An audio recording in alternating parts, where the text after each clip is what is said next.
গোপালগঞ্জে জাতীয় নাগরিক পার্টির সমাবেশে ও গাড়িবহরে হামলার ঘটনার নিন্দা ও প্রতিবাদ জানিয়ে সরকারকে যথাযথ পদক্ষেপ নেওয়ার আহ্বান জানিয়েছেন বাংলাদেশ জামায়াত ইসলামীর আমির ডাক্তার শফিকুর রহমান। 16 জুলাই বুধবার ফেসবুক পোস্টে জামায়াত আমির লিখেছেন, গোপালগঞ্জ তো বাংলাদেশেরই অংশ।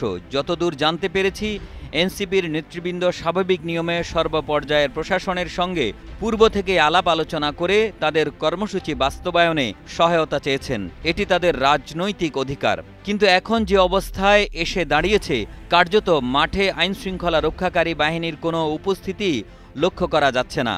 অতি দ্রুত সরকারকে অবশ্যই প্রয়োজনীয় সব পদক্ষেপ গ্রহণ করতে হবে, অন্যথায় ইতিহাসের পূর্ণ দায় সরকারের ওপরই বর্তাবে। তিনি ফ্যাসিবাদ বিরোধী শক্তিকে ঐক্যবদ্ধ হওয়ার আহ্বান জানিয়ে আরও লিখেছেন, আমরা সংশ্লিষ্ট এলাকার জনগণকে সব ধরনের উচ্ছৃঙ্খলতা থেকে বিরত থাকার আহ্বান জানাই এবং শান্তিপ্রিয় ফ্যাসিবাদ বিরোধী জনগণকে ঐক্যবদ্ধ হওয়ার আন্তরিক আহ্বান জানাচ্ছি।